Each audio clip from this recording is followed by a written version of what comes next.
म्हणजे माझं तसं बोलायला गेलं तर आता माझ्या एक लक्षात आलेलं आहे की आम्ही जो हरभऱ्याचा भुसा आणलेला आणि जो आपला कडबा होता त्याची जी आम्ही पावडर केलेली होती टुडीमध्ये, ती पावडर आम्ही स्टोअर करून वगैरे ह्यांना जेव्हा घालायची सुरुवात केलेली त्यावेळेला एक गोष्ट लक्षात आली की ती पावडर असल्यामुळे ह्यांना रवत करायला कमी टाईम आणि आराम करायला जास्त टाईम भेटल्यामुळे ह्यांना 2 पिल्लं 3 पिल्लं झाली तरी पण ह्यांची ना बॉडी स्ट्रक्चर जो आहे तो तसंच तसा मेंटेन राहिलेला आहे, उतरलेला नाही. नाही तर पहिला असं व्हायचं की डिलेवरी वगैरे झाली की त्यांची बॉडी वगैरे उतरायची.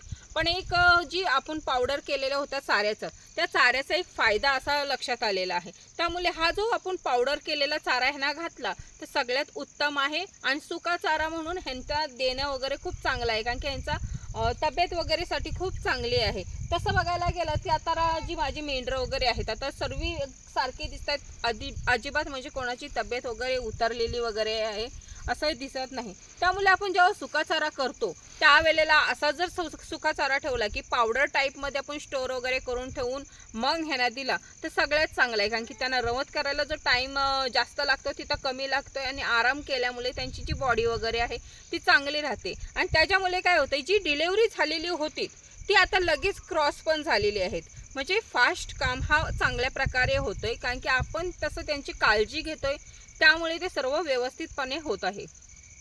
आणि ना तुम्ही जेव्हा पण म्हणजे हा जो चाराचा नियोजन आहे जेवढा कडक कराल म्हणजे जेवढा काटेकोर पाणी पाळाल ह्या मेंढ्यांसाठी तर मग मात्र तुमचा जो व्यवसाय आहे त्याच्यासाठी सगळ्यात फायदेशीर आहे, कारण की सर्व चाऱ्यावरच अवलंबून आहे. जसं आपण चारा त्यांच्यासाठी व्यवस्थित आणि त्यांना पाहिजे तसा देऊ त्याच्याने काय होतंय त्यांची बॉडी वगैरे चांगली राहते आणि त्या वेळेला आपल्याला व्यवसायात काहीच कमतरता वाटत नाही आणि आपला व्यवसाय हा वाढणार म्हणजे 100% वाढतोच. आणि फायदा हे आहे की आपण त्यांना चांगला चारा घातल्यामुळे आपल्याला जो येणारा रिझल्ट आहे तो खूप चांगल्या प्रकारे येत आहे.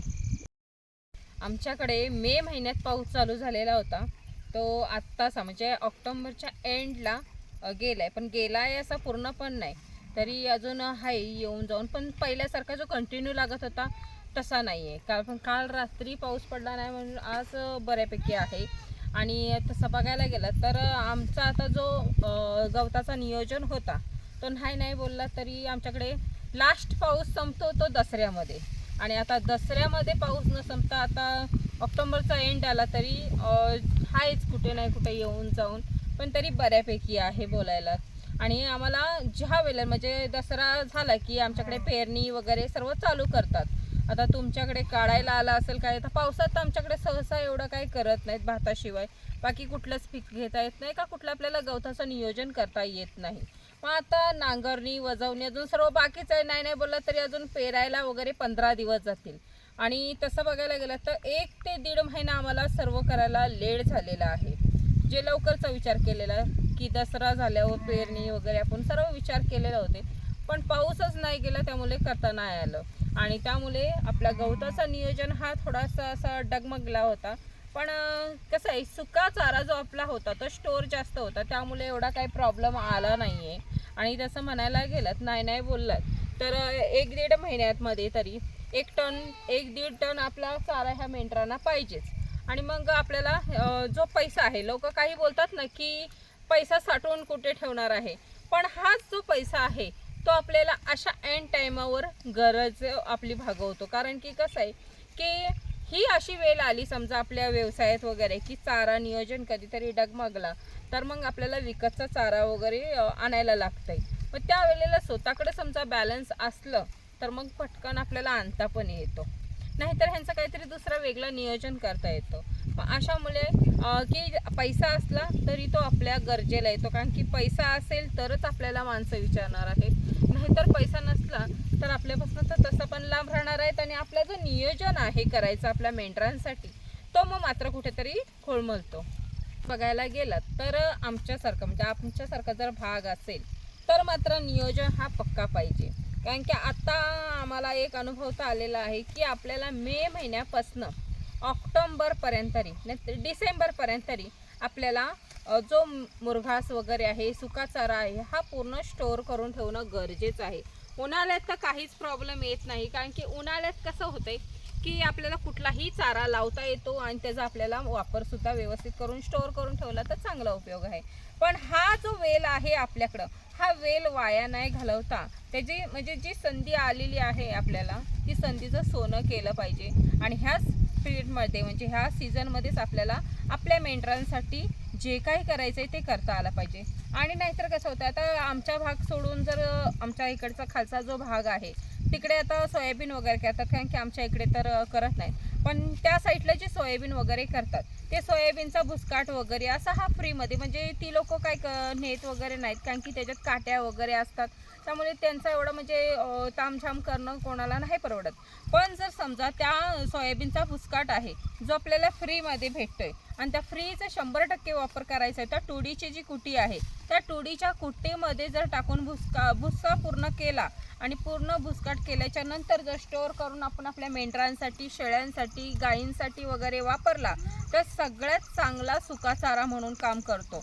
आणि मग त्या चाऱ्याचा आपल्याला तोटा पण येत नाही आणि 100% आपल्या त्या फ्री भेटलेल्या चाऱ्याचा आपल्याला फायदा होतो. मग ह्यासाठीच आपल्याला, आणि आम्हाला कसं झालं आहे आता पाऊस हा कंटिन्यू होता, जर सोयाबीन जरी तिकडे खालच्या भागाकडे काढायला आलं तरी पण पाऊस हा सतत असल्याने आम्हाला तो जो सोयाबीनचा भुसकाट वगैरे आहे तो आम्हाला स्टोअर करता आला नाही, कारण की पावसाने दगा दिला, जास्तच दिवस राहिला, त्यामुळे हे सर्व करताना नियोजन आमचं ते थोडंसं बिघडलेलं आहे. आणि कधी पण मेंढी पालन वगैरे आपण करतो ना त्यावेळेला मात्र आपण ना 2-3 महिन्याचा, म्हणजे आता आपल्याला जे प्रॉब्लेम आहे त्याच्या पुढे 2-3 महिन्याचा एक्स्ट्रा चारा हा आपल्याला स्टोअर करताच आला पाहिजे. कारण कसं आहे, हा एक्स्ट्रा स्टोअर का करायचा आहे, निसर्ग कधी आपल्याला दगा फटका करेल हा सांगता येत नाही, कारण की निसर्ग त्याच्या मर्जीचा आहे. त्यामुळे आपल्याला त्या निसर्गावर, म्हणजे आता समजा आपल्याला निसर्गाने ह्या वर्षी दगा फटका दिला तर त्याच्यावर आपल्याला मात करता आली पाहिजे. ह्यासाठी आपल्याला हा चारा नियोजन एक्स्ट्राचं पाहिजे. आता समजा कोणाकडे तुरीचा भुसकाट, सोयाबीनचा भुसकाट किंवा हरभऱ्याचा वगैरे जी छोटी छोटी शेतकरी आहे ती असे हे करतात, ते मग यूज नाही केलं तर ते आपण स्टोअर करता आलं पाहिजे ते आणून, कारण की फ्रीज असतं त्यामुळे ते आणून स्टोअर करता आलं पाहिजे आपल्याला. आणि व्यवस्थित स्टोअर करून आपली जी अडचण आहे तेव्हा ते वापरता आलं पाहिजे. आता तसं बघायला गेलं तर आमच्याकडे आता ह्याच्या पुढे, आता हा पाऊस गेल्याच्या नंतर जे काही तुम्ही कराल ते सगळ्यात चांगलं येतं. आणि आपल्याला स्टोअर वगैरे म्हणजे मेंढरांसाठी आपल्याला जो चारा नियोजन करायचं आहे तो ह्याच पिरियडमध्ये मे महिन्यापर्यंत आपल्याला करायचं आहे. काही ठिकाणी असं होतंय की पियाच्याच पाण्याचे वांदे होत आहेत, मग त्यावेळेला त्यांच्याकडे उन्हाळ्यामध्ये काहीही करता येत नाही. मग त्यांनी ज्या पावसाळ्यात तुम्हाला संधी गावते पावसाच्या पाण्यावर, त्यावेळेला तुम्हाला ही संधी साधायची आहे. आणि तुम्हाला जी प्रॉब्लेम पुढे महिन्याला किती येत आहेत त्याच्यापेक्षा 2-3 महिने एक्स्ट्राची धरून आपल्याला चारा नियोजन स्टोअर करता आलं पाहिजे.